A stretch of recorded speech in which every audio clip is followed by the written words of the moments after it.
Ahora, chicos, vamos a estar viendo el complemento de esto para el desarrollo del práctico, que está dentro de la misma temática, que es corrección de nutrientes. Recién vimos la parte de criterios de fertilización, y bueno, ahora, como bien vimos, vamos a ver los fertilizantes que tenemos disponibles en el mercado para poder suplir las deficiencias de nutrientes que estamos detectando, digamos, con los análisis de suelo. Y bueno, esta presentación siempre la hacíamos con la doctora María Eugenia Carrizo, la había armado ella, yo le sumé algunas cositas, pero bueno, con Maru siempre dábamos esta temática, digamos. Pero bueno, ahora está de mamá. Así que vamos a alargar con este tema. Bien, recordarles esto que ya lo vimos en la clase pasada, que carbono, oxígeno e hidrógeno provienen del agua y del aire, son el 95% de los nutrientes, y bueno, luego ya van a ver en la parte de física del suelo la importancia que tiene la parte estructura del suelo en la provisión de estos nutrientes. Y del suelo vamos a ver principalmente los fertilizantes en esta clase, macronutrientes, vamos a ver nitrógeno, fósforo, potasio, azufre, calcio y magnesio. La clase que viene en la primera hora, de 8 a 9, Gonzalo Berongaray le va a estar dando la parte de micronutrientes, y después Hugo va a seguir con el tema encalado. Así que avanzamos. Entonces, como una definición general de fertilizantes, se considera fertilizante a todo producto que incorporado al suelo o aplicado a los vegetales, puede ser foliar también, o a sus partes, suministre en forma directa o indirecta sustancias requeridas por aquellos para su nutrición. Estimular el crecimiento, aumentar su productividad o mejorar la calidad del producto. Puede ser no solamente para rendimiento, sino también para calidad de producto. Bien, estos productos pueden ser de naturaleza inorgánica o orgánica. Los de naturaleza inorgánica o orgánica deberán contener, lógicamente, los principales elementos o nutrientes primarios, NPK, nitrógeno, fósforo, potasio, y o elementos nutrientes secundarios, calcio, magnesio, azufre, y otros elementos menores o micronutrientes, susceptibles a ser aplicados en forma capaz de ser asimilado por la planta. O sea, tienen que estar en forma que las plantas lo puedan absorber por las raíces o lo puedan tomar por las hojas, en el caso de que sea una fertilización foliar. Bien, entonces, toda esta clasificación la tienen subida y la han podido leer en el entorno. Está el capítulo de Martín Torres Dugan, donde hemos sacado toda esta parte teórica de los fertilizantes. Entonces, como decíamos, el origen puede ser mineral o químico. Entonces, mineral, te podríamos estar hablando, por ejemplo, de un yeso, de una dolomita, una calcita, que es roca molida, y químicos son los que se fabrican de alguna manera mediante un proceso químico, como puede ser la urea o los fosfatados o algunos de los que ya vamos a ver cada uno de ellos. Eso en cuanto a origen. Composición química pueden ser orgánicos o inorgánicos, y en la forma de presentación, fundamentalmente nosotros vamos a estar viendo los líquidos y algunos sólidos, pero sepan que también hay gaseosos, como el amoníaco anhidro, que no es utilizado en nuestro país, sí en Estados Unidos, y que debe ser inyectado, es un fertilizante nitrogenado que debe ser inyectado al suelo. Así que, dicho esto, vamos a ir avanzando con propiedades. Esto lo voy a pasar un poco más rápido porque lo pueden ver, los invito a que lo vean en detalle, pero le vamos en ese PDF que está subido al entorno. Pero bueno, vamos a ir viendo cada una de estas propiedades para que en cualquier caso se puedan sacar las dudas. Propiedades químicas, estas inciden en la disponibilidad para el cultivo y en la eficiencia agronómica de la fuente. Entonces allí vamos a ver el grado equivalente, pureza, índice de acidez e índice salino. Estas son propiedades químicas. Y dentro de las físicas vamos a estar viendo las que son importantes para el manipuleo y el almacenamiento, que son tamaño de partículas, solubilidad, índice de higroscopicidad, tendencia al caking, que es endurecimiento, y dureza del fertilizante. Así que bueno, vamos a ir largando una por una. Cualquier duda, me consulta. Grado. Esto es importante, conocer el grado. Todos los fertilizantes se expresan como grado o como grado equivalente. Lo pueden encontrar así en la literatura o en la misma empresas que proveen los fertilizantes. Entonces es importante, como ingenieros, futuros ingenieros, que conozcan la forma en cual se expresan. Además, uno de ellos es el grado. Entonces, el porcentaje en peso como elemento de los componentes primarios, NPK, en ese orden, del fertilizante, se expresan como elemento químico.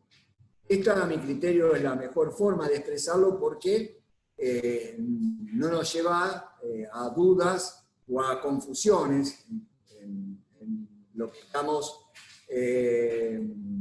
¿cómo es? Estoy admitiendo algunos por eso, que no tengamos dudas de cuánto nutriente nos está proveyendo el fertilizante. Luego aquí siempre se nombra nitrógeno, fósforo y potasio, luego sigue azufre, calcio, magnesio y los microelementos se pueden expresar. Y grado equivalente es similar al grado, pero el fósforo está expresado como pentóxido y el potasio como óxido de potasio. Entonces es necesario, va a aparecer un valor mayor. Por ejemplo, si ustedes ven en un fertilizante que tenga fósforo, como es un fosfato diamónico, y está expresado en pentóxido, van a ver que dice 46. Pero cuando después veamos cómo llevar cuánto fósforo hay en la molécula de pentóxido, 46 de pentóxido equivalen a 20 de P elemento. ¿Ya? Entonces, pero lo van a poder encontrar en las dos formas. Lo importante es que ustedes sepan cómo es llevar de una forma u otra o interpretar qué es lo que nos está diciendo el grado o cómo está expresado en grado o en grado equivalente. Ya que en algunos casos pueden encontrarlo como grado equivalente. Lo interesante es que ustedes sepan que no les vendan esto por esto, digamos. O sea, que le digan, tengo tanto de P, y se estén refiriendo a pentóxido, porque van a tener prácticamente la mitad. Eso es muy importante. Cuando hagamos el cálculo del costo del nutriente, tienen que tener en cuenta el nutriente en sí, y no la molécula en la cual está en el fertilizante, o expresado. Entonces, aquí tienen el grado y el grado equivalente de los distintos principales fertilizantes utilizados, como ven, el nitrógeno es 46, la urea, y bueno, es igual, pero en diamónico aquí tienen 46 de fósforo, de pentóxido, perdón, 20 de P elemento. ¿Está? 52 de pentóxido, 23 de P elemento. Y así en cada uno de los fertilizantes más comúnmente utilizados. Aquí está el cloruro de potasio, por ejemplo, como grado, como cloruro de potasio, aquí está como potasio. Bien, pureza. Es mucho más importante la pureza en los minerales de uso agrícola, no en los químicos. En los químicos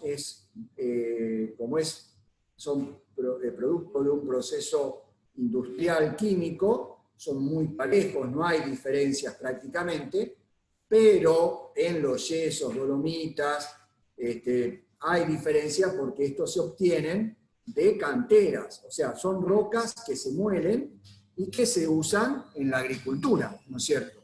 Entonces aquí yo le puse, por ejemplo, esto es azufre en un sulfato dihidratado. Esta es la forma del yeso agrícola, sulfato de calcio con 2 moléculas de agua. Entonces, esto no es que sea un engaño de la empresa que lo vende, simplemente la cantera o el yacimiento tiene distinta pureza, ¿no es cierto? Entonces, en Catamarca y en Mendoza, por ejemplo, se encuentran los mejores yacimientos, todo lo que esté contra la cordillera, Catamarca, Mendoza, San Juan, en toda esa zona, tanto las calcitas, dolomitas o el yeso son de mayor pureza. En Entre Ríos hay de menor pureza. Y también hay que mirar, por ejemplo, el contenido de azufre, y si no hay otros componentes, como ya lo van a ver con Hugo la clase que viene, o lo han visto en aguas ya también, impurezas que sean contraproducentes, por ejemplo, que un yeso contenga sodio, por ejemplo. Pasando al índice de acidez, esto es el número de partes en peso de carbonato de calcio necesaria para neutralizar la acidez contenida en 100 partes en peso de un determinado fertilizante. Entonces, hay una clasificación, que ustedes la pueden ver aquí. Por ejemplo, ese amoníaco anhidro, que yo le decía que se usa en Estados Unidos y que es gaseoso, necesita los kilos de carbonato por cada 100 kilos de fertilizante, es muy alto para neutralizarlo. O sea que su índice de acidez es muy alto. Y así están clasificados los distintos, los principales nutrientes en este caso. Fíjense, bueno, la urea, que es altamente utilizada, tiene un índice de acidez de aproximadamente 80, el guan está en los 60, bueno, es para que tengan una idea de esa acidez que nos puede estar. Después, bueno, Hugo toca este tema cuando él habla de las correcciones por empalado, la acidez, cuando se usan muchos kilos de fertilizantes que tengan un alto índice de acidez, nos pueden estar provocando, o sea, ser una de las causas de la acidificación de nuestros suelos. Bien, índice salino. Esto es el incremento de la presión osmótica producido por un peso igual de fertilizante relativo al nitrato de sodio. Entonces, también hay una clasificación que la tienen ahí en ese PDF que está subido, y pueden ver claramente, por ejemplo, un cloruro de potasio tiene un índice salino mucho más alto que, por ejemplo, un fosfato monoamónico. Entonces, si ustedes al tener un índice salino más alto, puede estar por ejemplo, en una situación en que ustedes estén sembrando con la humedad muy justa, puede estar compitiendo por ese agua que necesitaría la semilla. Entonces, es otro factor. Sí, la aplicación del fertilizante es junto a la semilla. Nosotros en general no recomendamos la aplicación de fertilizante junto a la semilla, pero como se realiza, bueno, es importante que ustedes sepan los riesgos que pueden tener, y después al final de la presentación hay una tablita donde pueden tener datos para, si les toca tener que hacer aplicaciones de fertilizantes junto a la semilla, sepan cuáles son las problemáticas. Por ejemplo, urea junto a la semilla va a tener no solamente un problema de salino, sino de otras cuestiones que ya vamos a ver en particular. Propiedades físicas, ya vamos a la parte de manipuleo y almacenamiento, son las cuestiones físicas del producto. La granulometría, como bien lo dice, es el tamaño, los fertilizantes, o sea, todos los fertilizantes, hay una resolución, hay normas IRAM que los regulan. La granulometría, los fertilizantes, lógicamente se comercializan en el país. Los fertilizantes sólidos deben cumplir ciertos requisitos. Entonces, como bien dice ahí, el 80% debe ser retenido en 3 talleres consecutivos de 2 a 4 milímetros. Bueno, no sobrepasar el 2% de polvo, porque eso, lógicamente, va a ir en desmedro de una correcta aplicación. Y, bueno, un máximo de 1,5% puede ser retenido en malla de más de 4 milímetros. Entonces, aquí abajo tienen ustedes el porcentaje, los distintos urea perlada, que antes se utilizaba más, ahora es más común la urea granulada, tiene una mejor granulometría, o sea, la urea perlada, que prácticamente se ha dejado de utilizar, era más variable en su granulometría. Hoy prácticamente todos los granitos son más parejos, y bueno, esto es fosfato diamónico, fosfato monoamónico.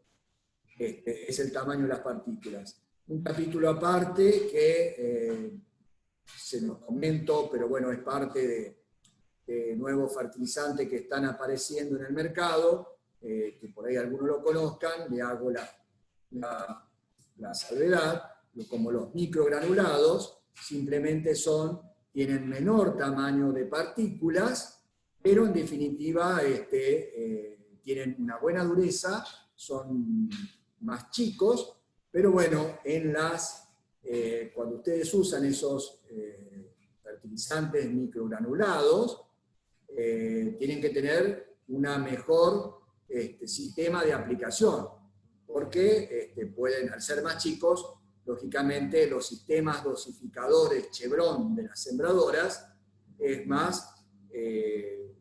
tienen que ser más específicos para ese tipo de fertilizantes. Se los nombro porque están muy en el mercado y algunos lo pueden estar utilizando, y bueno, simplemente son más chicos que los fertilizantes commodities más comúnmente utilizados en nuestro país. Siguiendo con las propiedades físicas, tenemos la solubilidad, y entonces es la cantidad de gramos de producto que se disuelve en 100 gramos de agua a una determinada temperatura. Entonces ahí tenemos distintos fertilizantes, y bueno, ¿cuál es la solubilidad? Fíjense, bueno, esto está en portugués, pero fíjense que el yeso, que es un fertilizante mineral, tiene mucho menos solubilidad que cualquiera de los otros, que son fertilizantes de origen químico, ¿no es cierto? Entonces, por ejemplo, la urea tiene un valor muy altamente soluble. Entonces, si esto es menos soluble, va a requerir más tiempo para estar disponible para las plantas. Bien, siguiendo con las propiedades físicas, índice de higroscopicidad o humedad crítica relativa determina en qué medida los fertilizantes absorberán agua de la atmósfera. Cuanto menor es la humedad crítica relativa, mayor es la susceptibilidad del fertilizante a absorber agua. Entonces, por ejemplo, un nitrato de sodio, una urea, o un nitrato de amonio más urea, son más higroscópicos. Esto es importante para el almacenamiento. Y fundamentalmente en nuestra zona, cuando tenemos esos días de alta humedad relativa, lo que se produce es un apelmazamiento, ya vamos a ver otra, o sea, el fertilizante absorbe agua de la humedad atmosférica, y eso, bueno, es una complicación en el almacenamiento.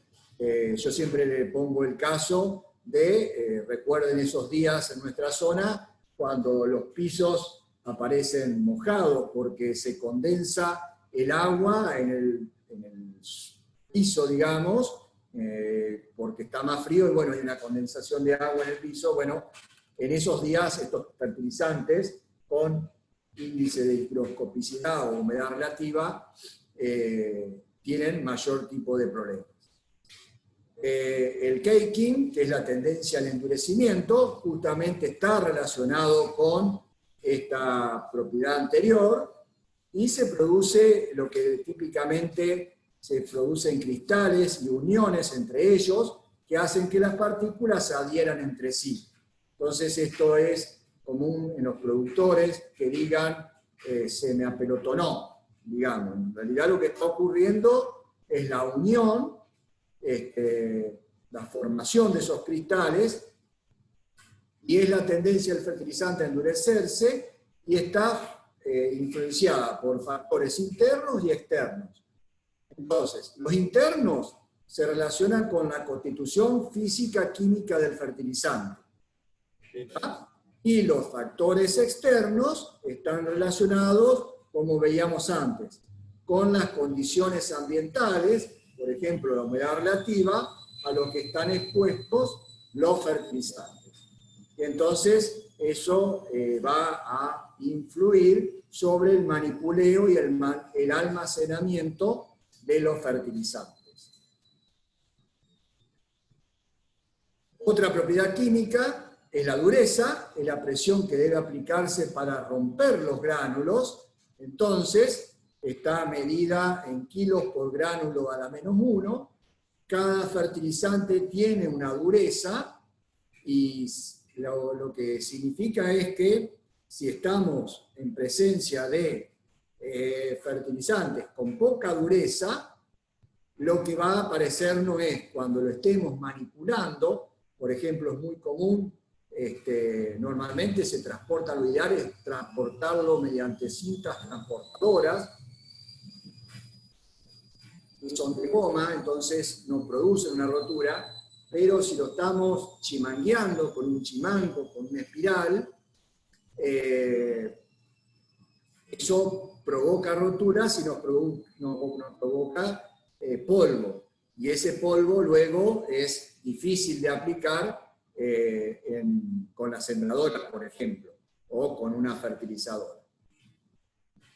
Fertilizante fluido, rápidamente, los atributos principales: grado, densidad, acidez, viscosidad, temperatura de cristalización, grado de limpieza o claridad, tamaño y sedimentación. Los voy a pasar rápidamente porque quiero centrarme en otras cuestiones que son más importantes. Bueno, el grado es lo mismo que veíamos antes, es el porcentaje de nutriente en peso en volumen. La densidad cobra mucha importancia. Por ejemplo, fíjense, el contenido nitrógeno es del 30%, la densidad es 1,3, pero si baja, por ejemplo, esto es típico en WAN, baja la concentración de nitrógeno, la densidad es menor. Entonces, y bueno, lógicamente también esa densidad va a depender de la temperatura. Esto se puede medir en el laboratorio, pesando, o con un densímetro de Bouchoucous. Es común que los productores, para hagan el control de densidad, por ejemplo, en fertilizantes fluidos como lo es el WAN, tiene si es del 32%, la densidad es de 1.32 gramos centímetros cúbicos. Entonces la pueden medir para por lo menos tener una idea de la calidad del producto. Acidez, bueno, es importante por su peligrosidad en el manipuleo y también porque pueden ser corrosivos en las máquinas aplicadoras, entonces las máquinas deben estar preparadas para hacer aplicación de fertilizantes fluidos, o también pueden ser fertilizantes fluidos, estamos hablando de lo que se utilizan para fertirriego. Viscosidad, bueno, hace referencia a la resistencia del fluido al escurrimiento, bueno, y es regulada lógicamente por temperaturas o impurezas. Temperatura de cristalización, fíjense, esto es importante, aquí abajo está la temperatura de cristalización, y acá está el grado, en la parte superior, del porcentaje de nitrógeno. Entonces, si nosotros tenemos un WAN que lo queremos enriquecer en nitrógeno, el problema es que se nos va a cristalizar si ponemos más de 32, se nos va a cristalizar a mayor temperatura. Y eso no lo queremos, por eso es que la máxima concentración que viene presentado el WAN es al 32%, para evitar su cristalización. ¿Está? Entonces, aquí teníamos, bueno, este era el caso típico, digamos, bueno, y están los distintos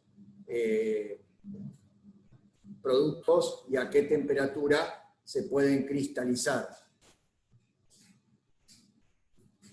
Bien, dejamos de lado esta parte de conceptos generales, de manipuleo y para interpretar, y vamos a una parte que a mi entender es mucho más interesante, digamos, lo otro es un poquito más teórico.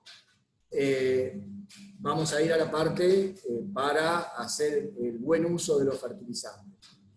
Entonces, kilo de fertilizante aplicado por hectárea en distintos países. Esto lo pueden simular en esta página que está disponible. En esta página pueden encontrar desde datos de fertilizantes hasta datos de COVID-19, o sea, está todo en esa página. Y yo lo que hice es graficar aquí, desde los años 1920, el uso de fertilizantes en distintos países.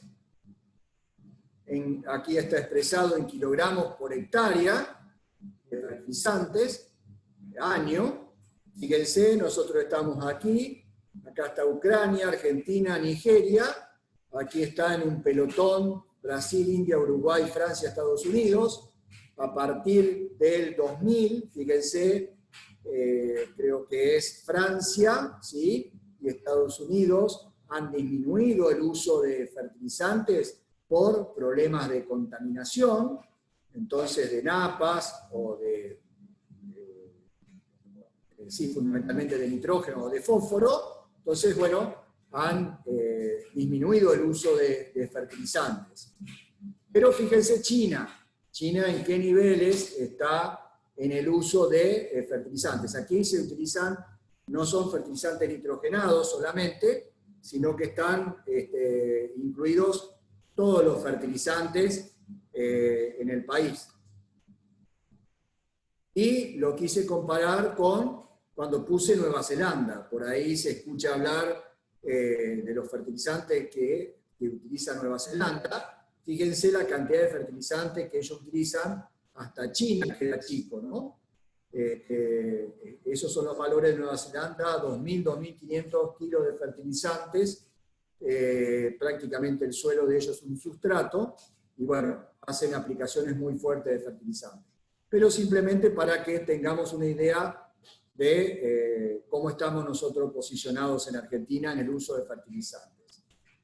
Esta también es una filmina de introducción. Simplemente le quise mostrar cómo la ganancia, puse el ejemplo del maíz, que es el más típico, desde los años 60, cómo ha cambiado la ganancia genética del maíz y cómo los híbridos modernos son mucho más, requieren, en este caso, para un buen rendimiento, cómo han ido aumentando su potencial de rendimiento. Si han ido aumentando su potencial de rendimiento, esto es maíz temprano, pero también el maíz tardío, quiere decir que también la demanda de nutrientes es mucho mayor. Entonces, esto está hecho por una firma de Cal.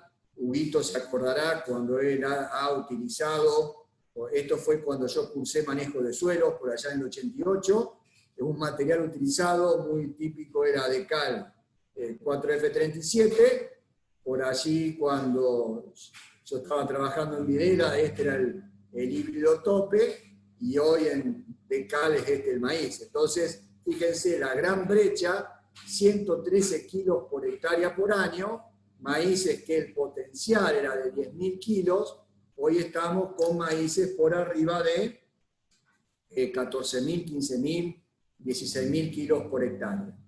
Entonces, si tenemos esos tipos de, lo mismo ha pasado en trigo, si tenemos esos nuevos tipos de materiales, nueva genética, también los requerimientos son mayores. Bien, vamos a los fertilizantes nitrogenados. Esto ustedes lo tienen en el teórico, y no recuerdo el año, pero bueno, estos dos químicos desarrollaron un método químico, un proceso químico industrial, que lograron captar el nitrógeno atmosférico y producir amoníaco. La producción de amoníaco sintético requiere gas natural, por lo tanto es un recurso no renovable, requiere mucha energía de gas natural, que este gas natural lógicamente proviene del subsuelo, y el amoníaco se produce por fijación industrial del aire combinado con el hidrógeno. Bueno, esta es la ecuación, pero ellos lo que logran es generar mediante una reacción química y un proceso químico con el uso de energía no renovable como es el gas, que está junto a los yacimientos de petróleo. Entonces logran unir nitrógeno molecular con hidrógeno y forman amonio. Y de aquí se desprenden, de acuerdo a los distintos procesos químicos, la formación la fabricación de distintos fertilizantes que hoy utilizamos en la agricultura. Entonces, aquí por ejemplo está la urea, que es la reacción de dióxido de carbono más hidrógeno, más ese amonio, generamos la urea. Está el nitrato de calcio, sulfato de calcio, pero bueno, sepan, esto no se obtiene de una cantera, se obtiene, están las fábricas, que está la fábrica de Pasa, hay dos creo que, una está en Bahía Blanca y otra está en Campana, que fabrican fertilizantes nitrogenados. ¿Tá? O sea, pueden ser fabricados en el país, mediante el uso de recursos, o sea, uno de los insumos es de la atmósfera, pero necesitamos energía mediante gas natural para generar esa reacción.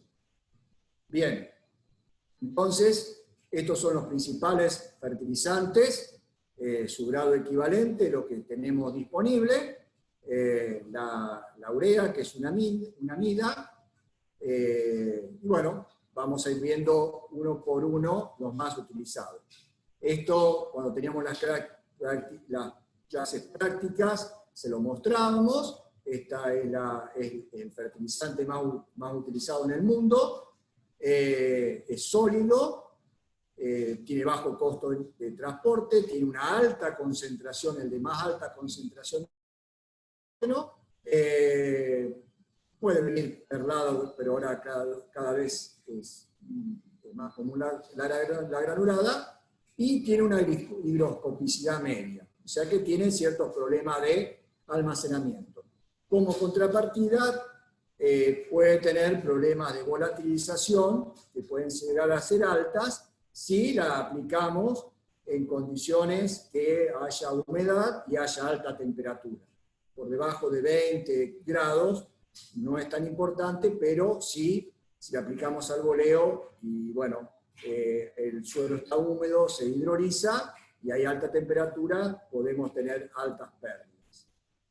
Entonces, aquí tienen el ejemplo que yo les mostraba anteriormente. Fíjense, las pérdidas, esto ya lo vimos antes, pero cómo pueden llegar a valores muy altos cuando hacemos aplicaciones, por ejemplo, de urea en B5, o sea, estamos en octubre, pueden ser 12% o mayores cuando hacemos aplicaciones de urea al boleo, y se magnifican cuando hay mucho más temperatura y pueden llegar hasta el 20% de pérdidas. Esto fue medido, bueno, son datos de Roberto Álvarez.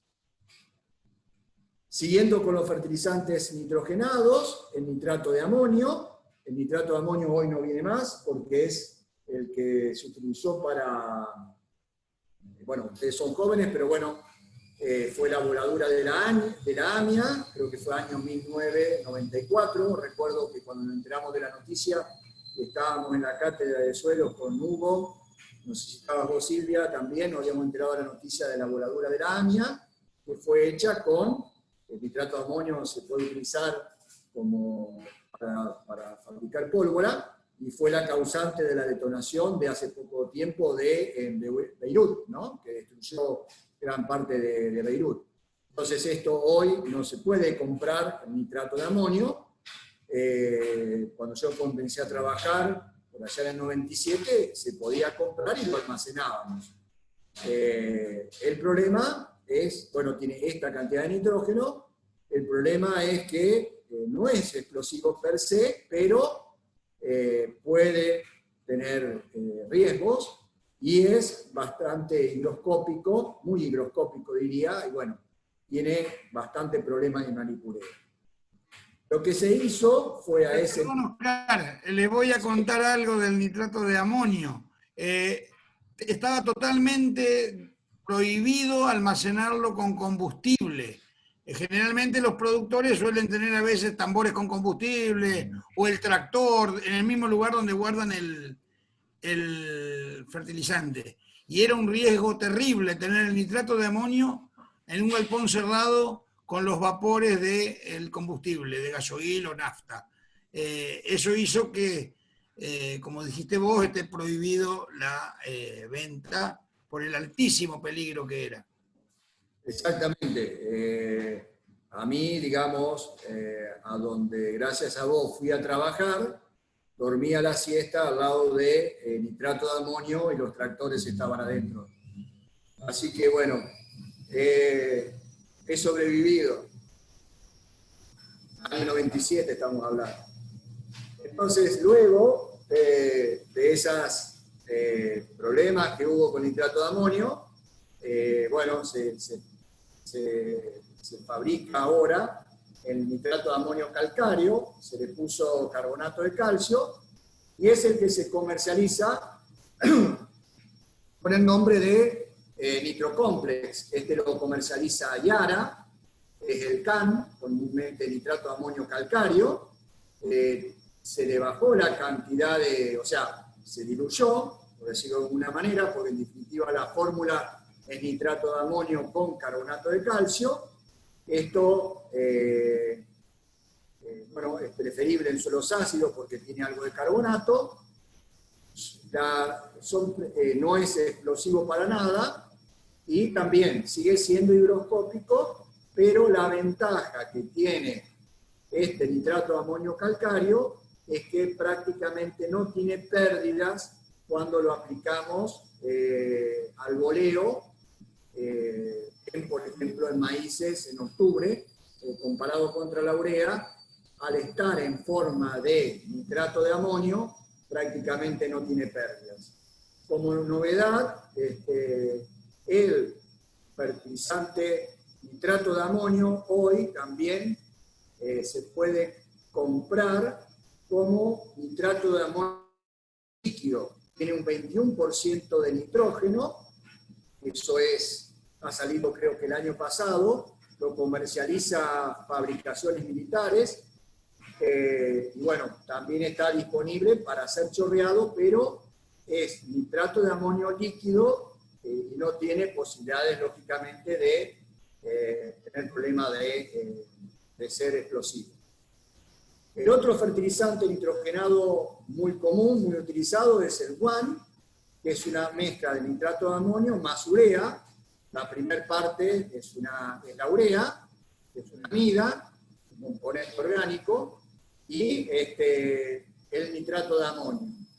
Y tiene esta composición de nitrógeno, y yo le puse aquí abajo la foto de cómo se aplica, o sea, se aplica chorreado, no se aplica pulverizado.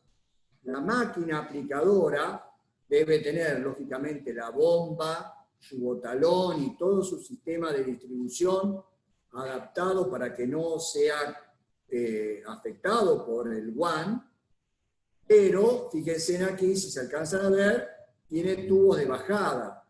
No se aplica al follaje, se aplica al suelo. Eso va chorreado, tiene unos 2 o 3 chorritos aquí abajo, entonces va aplicado al suelo y se aplica en este estado del maíz. También se puede aplicar en trigo. Si lo aplicamos pulverizado, lo que vamos a hacer es quemar el cultivo. ¿Ya? Entonces, simplemente es el fertilizante líquido más difundido, es corrosivo. El WAN industrial ahora tiene inhibidores de la corrosión, y bueno, la elaboración es a partir de urea y nitrato de amonio. Entonces tiene 50% como nitrógeno amídico, o sea, como urea, y 25% como nitrato y 25% como amonio. Entonces, este porcentaje que está como urea puede sufrir pérdidas por volatilización. En cambio, esto que ya está prácticamente disponible para la planta, no va a tener tantos problemas de pérdidas. Tengan en cuenta que sí o sí, para que cualquier fertilizante nitrogenado entre al suelo, debe ocurrir una precipitación que como se mueve por flujo masal, debe llevarlo a la solución del suelo. ¿Ah? Bien, entonces, este es el límite, profesor. ¿Cuál es ese límite? Vamos a comparar la urea contra el CAN y el nitrato, el WAN. Entonces, ustedes aplican urea, que es una forma amídica, la planta lo va a tomar, lo va a absorber al nitrógeno como nitrato. ¿Está? Entonces, Oscar, ¿sí? Oscar, tenés ¿Sí? hay un alumno que te hizo una pregunta. Ah, yo no veo, perdón, sí, eso no lo veo en los chats. Te la hizo hablándolo. No sé quién era el chico, que la repita la pregunta. Sí, Ah, no no quería escuché, saber perdón. cuál es el límite, o sea, cuánto puede pasar sin precipitar para que se pueda realmente incorporar y no se pierda todo. Ahora lo vemos, ahora viene. Ya, espérame 2 filminas y te lo muestro. Entonces, entendiendo esto, y en base a la pregunta que hace el alumno, Fíjense el camino que tiene que hacer la urea, si yo la aplico al boreo, hasta llegar a nitrato. La velocidad, que era lo que vos me preguntabas, va a depender de la humedad y la temperatura, ¿no? Entonces, cuando la urea se aplica, en el suelo hay una enzima que es la ureasa. Esa ureasa, dependiendo de la temperatura, puede llevar 1 a 21 días pasar a amoníaco y amonio. Si demora muchos días en haber una precipitación, voy a tener muchas más pérdidas porque el amoníaco es gaseoso y se me va a perder. Entonces, lo que yo quiero es que esto pase rápidamente a amonio. Entonces, normalmente, si yo voy a estar haciendo una aplicación de urea y está gobernado por la humedad y la temperatura, en invierno voy a demorar más días, pero tengo menos temperatura, y si no tengo humedad, bueno, va a demorar más días. Pero al haber menos temperatura, voy a tener menos pérdida. Ahora, si esta aplicación de urea la hago, porque esta ureasa está siempre presente en el suelo, pero es más o menos activa de acuerdo a la temperatura y humedad.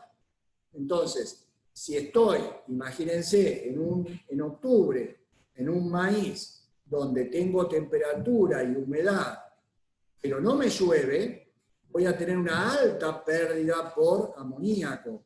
Esto ha sido medido, y después en la próxima filmina, ha sido medido por Sebastián Gambaude y por Hugo Fontaneto, y tienen cuantificado, ellos han cuantificado estas pérdidas.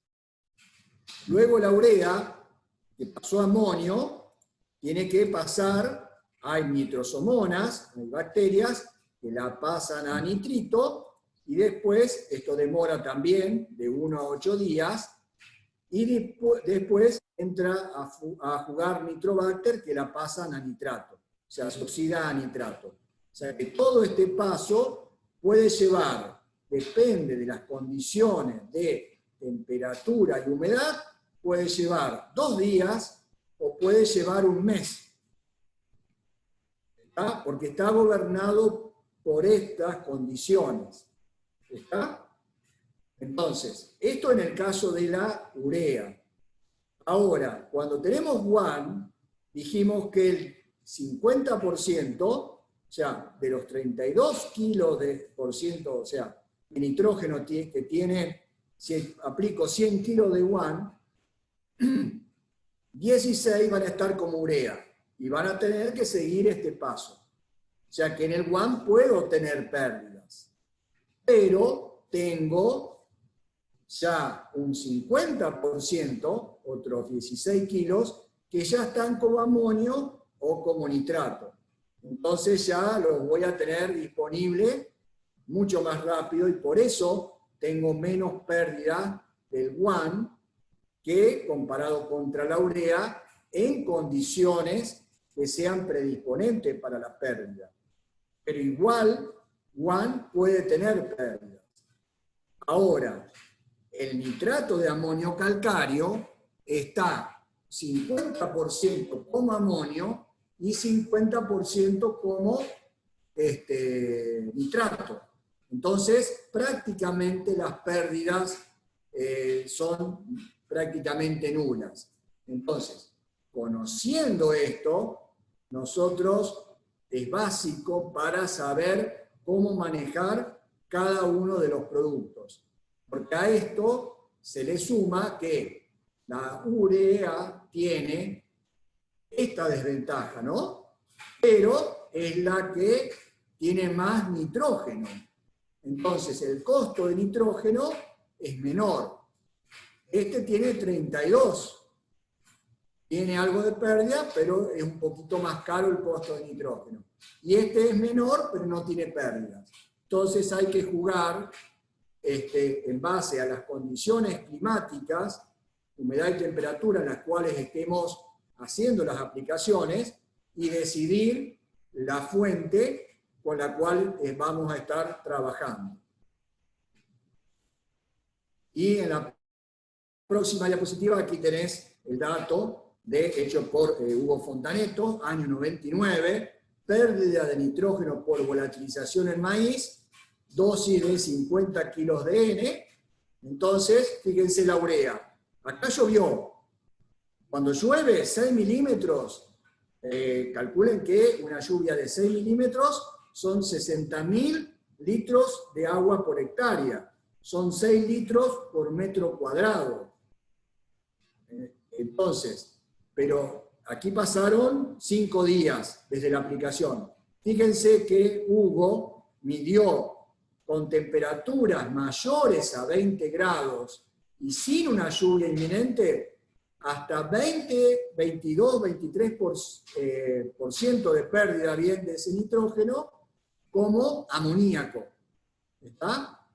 One tuvo 5%, y fíjense en el CAN, el nitrato amonio calcáreo, prácticamente no tuvo pérdidas. Así que ustedes, si están en esta situación, pueden cambiar la fuente o pueden, esto es aplicado al boleo. Si yo a esta urea tengo algún sistema de escardillo que lo puedo estar incorporando al suelo, no tendría pérdida, tendríamos máximo 1% de pérdida. ¿Ah? Pero si yo tengo urea para aplicar y sé que mañana tengo altas probabilidades de precipitaciones, la puedo aplicar, me llueve, la aplico aquí y en ese caso no tengo diferencias en cuanto a la fuente, ¿está? Porque ya el agua me la está incorporando al suelo. Bien. Fertilizantes fosfatados, bueno, simplemente mostrarles que cada vez la deficiencia de fósforo en nuestros suelos es mayor. En 6-7 años ha habido estas caídas de fósforo en el suelo, entonces normalmente zonas que eran muy ricas en fósforo, hoy estamos viendo, por ejemplo, el oeste de Rafaela, hoy estamos viendo que estamos en una situación amarilla, digamos, y aquí está en qué valores de fósforo estamos. La fuente principal, entonces, de fósforo es la roca fosfórica. Nosotros no tenemos roca fosfórica, en realidad hay roca fosfórica en la cordillera, pero es muy caro extraerla y tiene baja concentración de fósforo. Normalmente esta roca fosfórica proviene de Marruecos, o hay también yacimientos en Estados Unidos.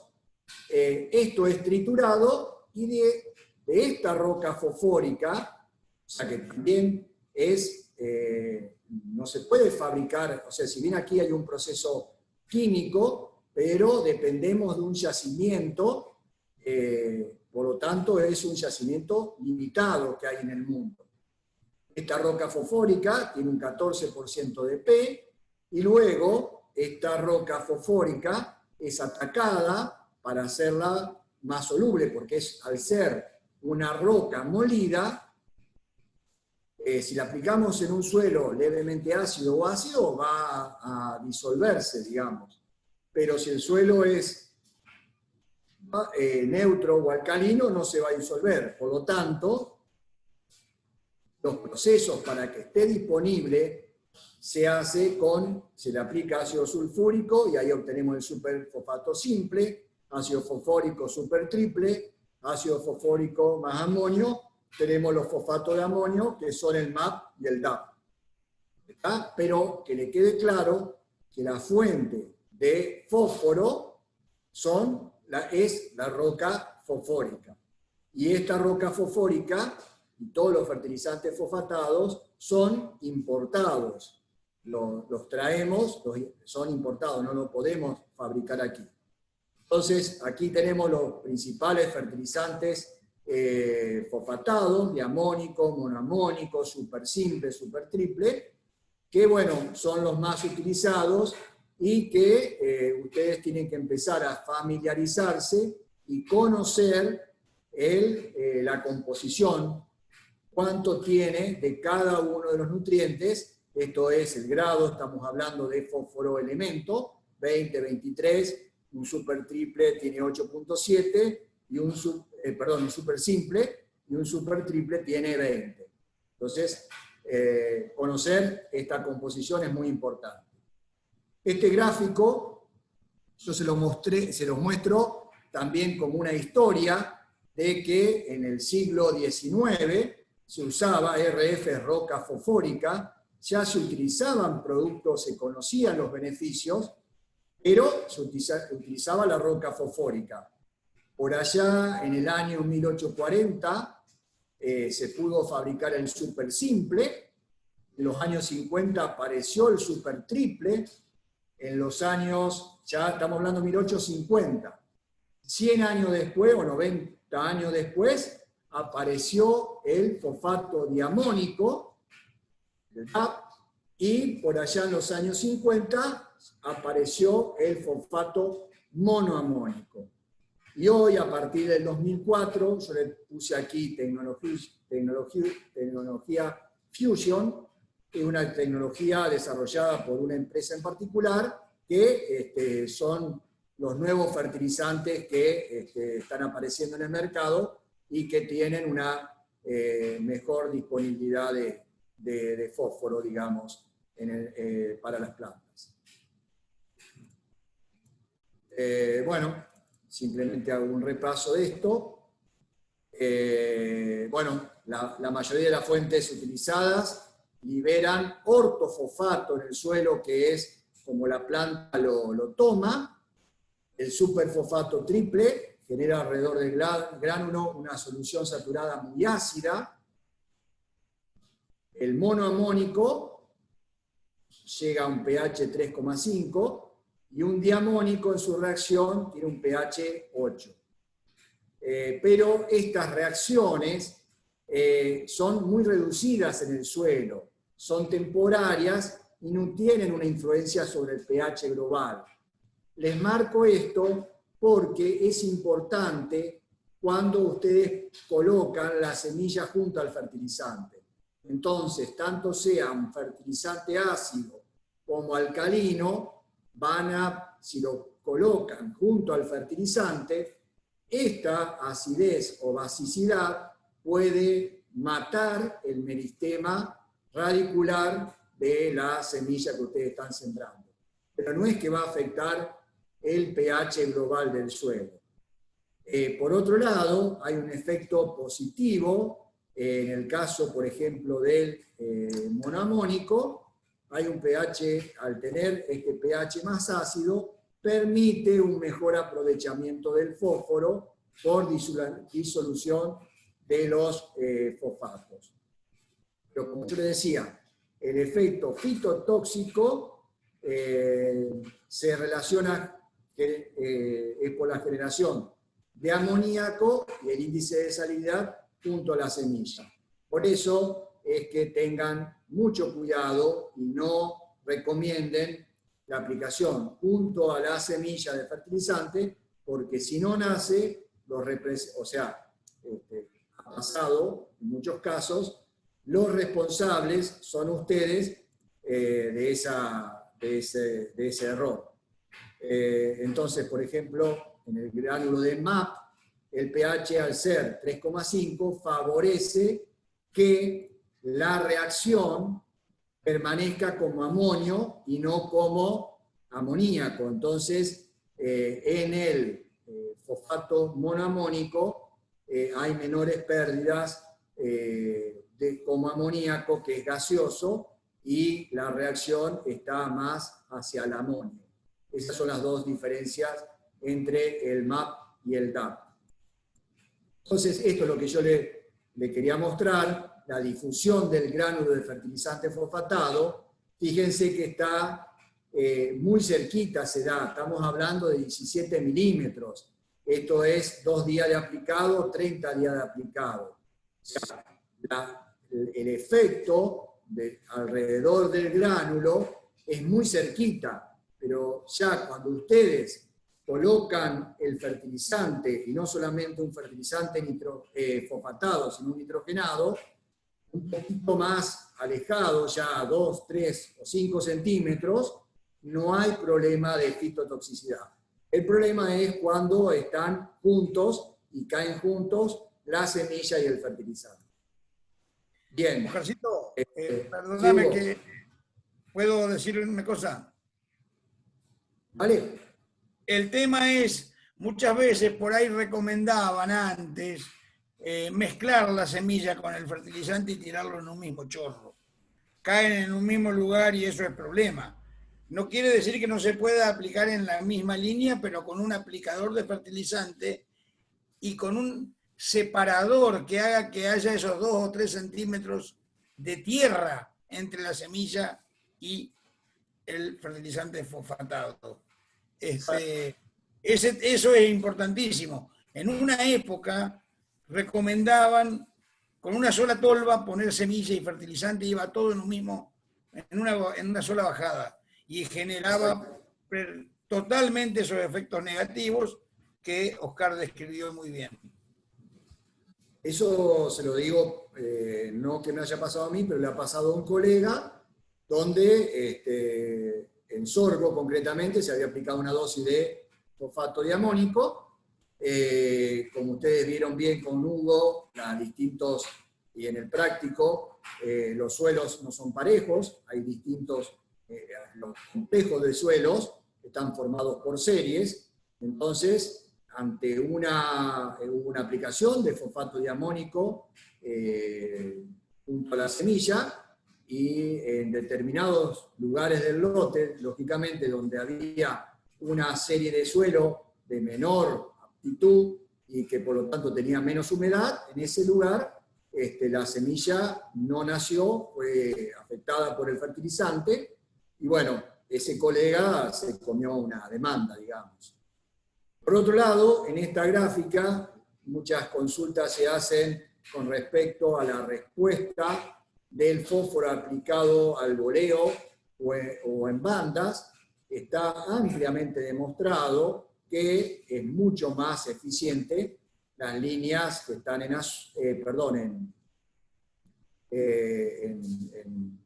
pesa, cuando se aplican en franjas, no al boleo, es mucho más eficiente. No quiere decir que no se pueda aplicar, pero, y bueno, y es más, la eficiencia es mucho marcada cuando estamos en niveles más bajos de fósforo. Cuando estamos en niveles más altos de fósforo, es menos marcado.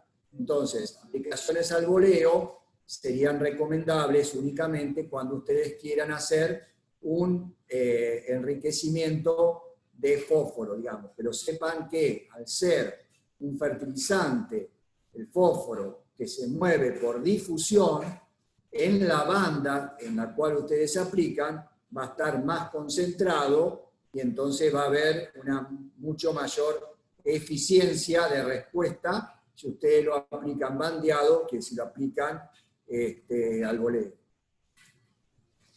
Profe.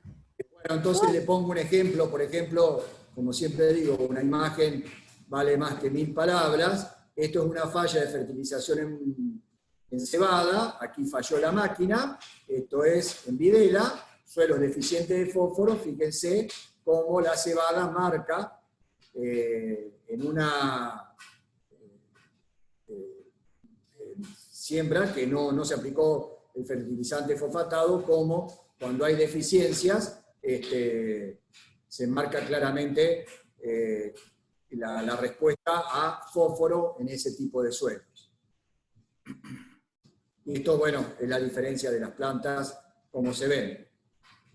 No puedo mentir que esto es Videla, porque ahí están la línea de alta tensión. Bueno, esto voy a saltear un poquito porque los potásicos no voy a llegar, Hugo, lo voy a dejar para la clase que viene. Voy a pasar a potásicos y azufrados, pero quería hacer hincapié en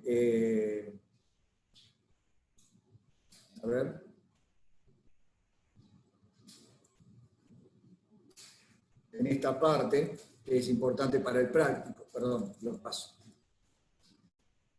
En el mercado, porque estoy viendo el horario, me quedan pocos minutos, en el mercado hay fertilizantes que se venden como mezclas físicas, que se le llaman blend, físicas secas, y en este caso es muy importante conocer el costo de cada uno de los nutrientes de estas mezclas. Entonces, en contraposición, en el mercado, o sea, esto es como fabricar un balanceado. Hugo, que fabrica balanceados, conoce este tema, entonces simplemente lo que se hace es mezclar distintos fertilizantes para lograr una mezcla física. Distinto es las mezclas químicas, donde cada uno de los gránulos contiene todos los nutrientes.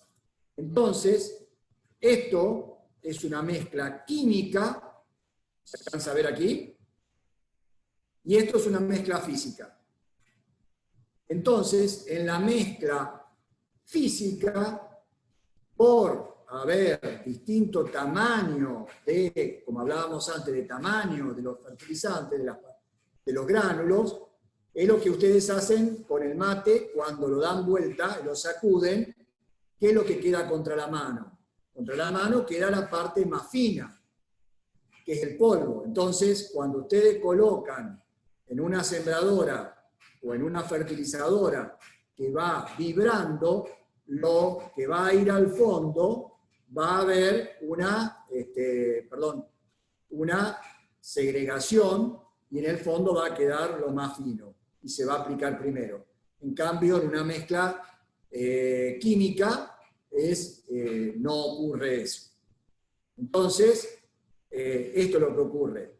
Cuando hay esa segregación, primero se aplica lo fino y luego lo más grueso. En cambio, la aplicación, si la mezcla es química, no hay esa segregación en la aplicación. Por lo tanto, bueno, las mezclas químicas, cada gránulo tiene la misma composición, hay homogeneidad en el grano, no hay segregación de nutrientes ni presencia de polvo, de granilla en este caso.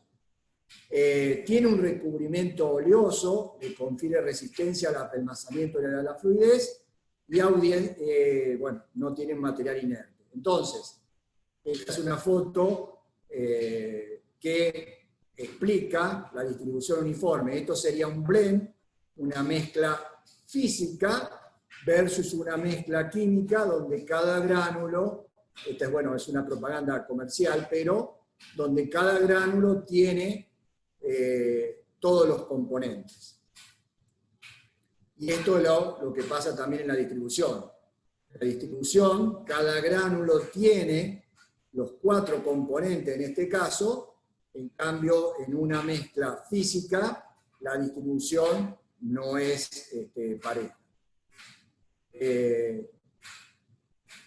Otro punto importantísimo y que ustedes tienen que conocer como futuros profesionales es que los fertilizantes, lógicamente, todos los fertilizantes que vendan o todos los productos que vendan tienen que estar avalados por SENASA y tienen que conocer lo que le están ofreciendo.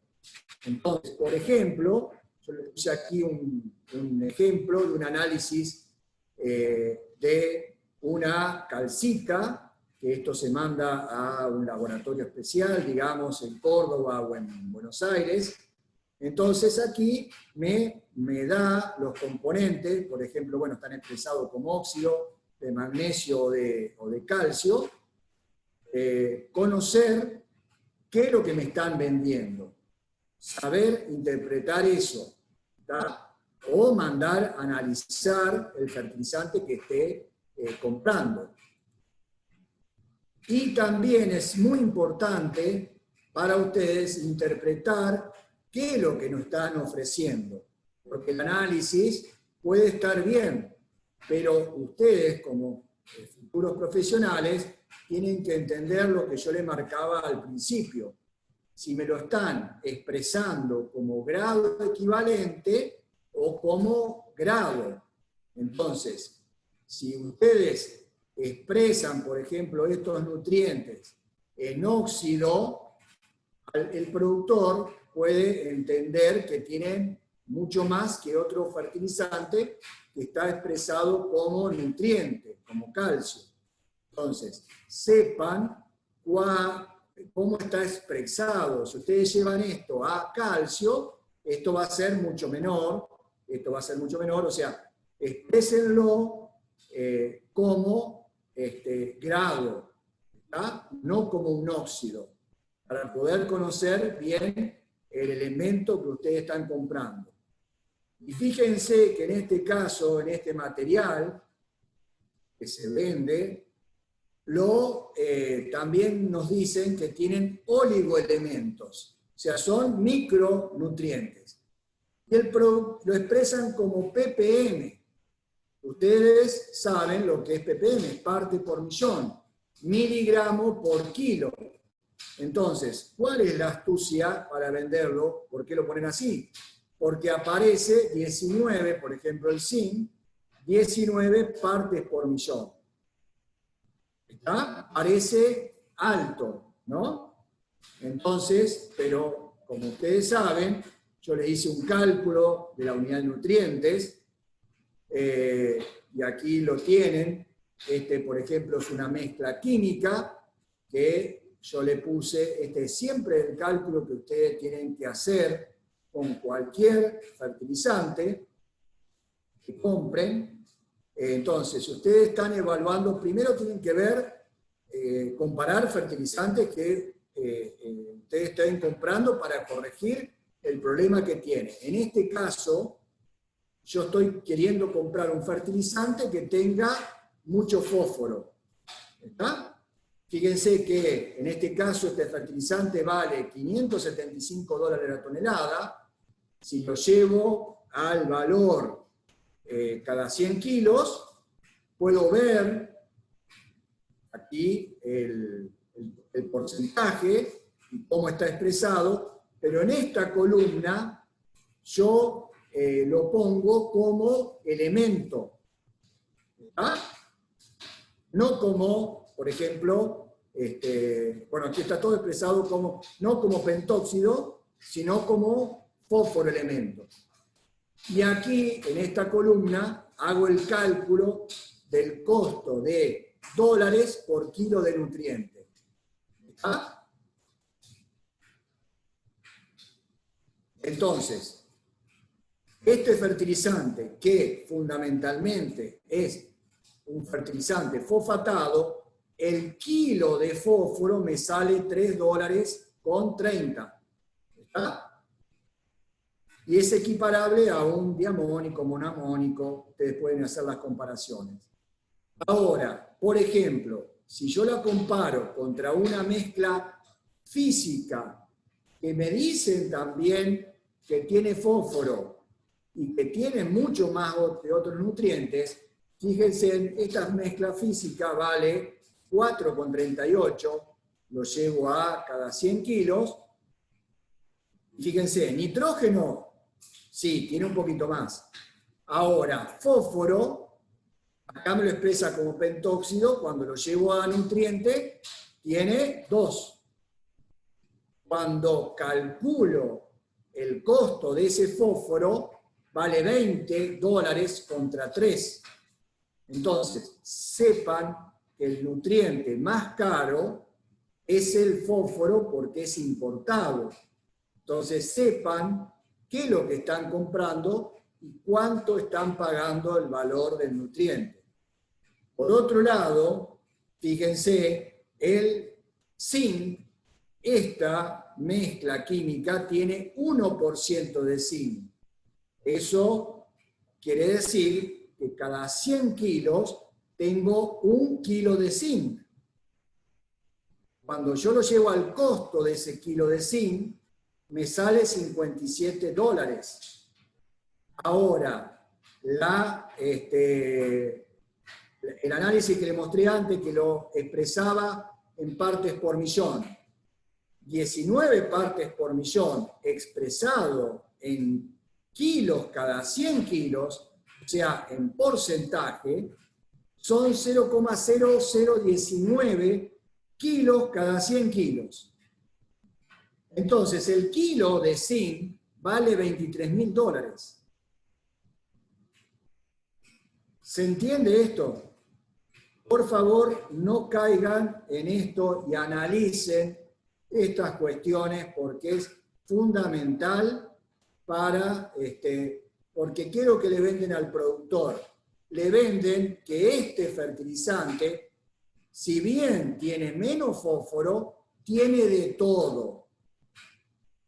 Ahora, este fertilizante es más caro, tiene mucho más fósforo, no tiene calcio y magnesio, pero tiene zinc y azufre en cantidades muy superiores o iguales y vale mucho menos. Así que conocer el costo del nutriente es fundamental. Y por ejemplo también, esto es en un caso de un fertilizante que en una determinada zona se vende como reemplazo. Y es una aberración conceptual tomar esto como, o vender esto, digamos. Ahora, cuando ustedes comparan aquí abajo el fertilizante, dos fertilizantes nitrogenados, como es la urea versus el guan, entonces, fíjense que la urea vale $405, el guan está a $318, cuando lo llevan a costo del nutriente, la urea es un poco más barata que el guan, ¿está?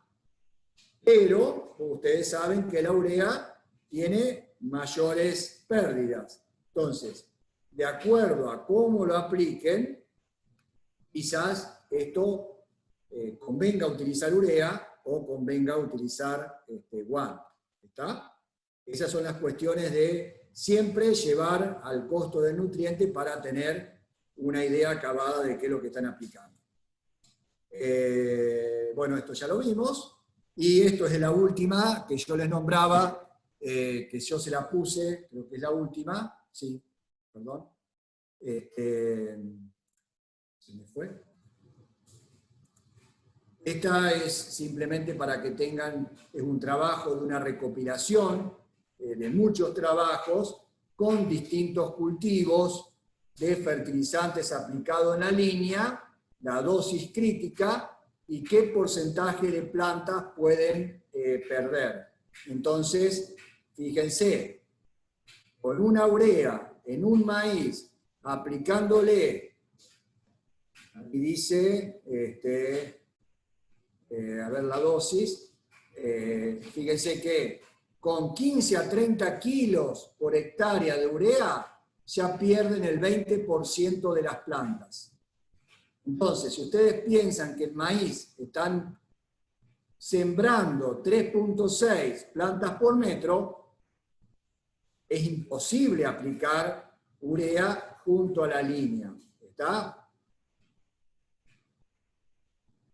En cambio, por ejemplo, en trigo, ustedes nunca se le ocurriría aplicar esto, pero en trigo nosotros ponemos mucho más semillas por metro lineal y como están, tenemos más surcos por metro, va a estar más diluido. Pero bueno, es para que tengan una noción y no cometan errores a la hora de hacer recomendaciones de fertilización junto a la línea de siembra.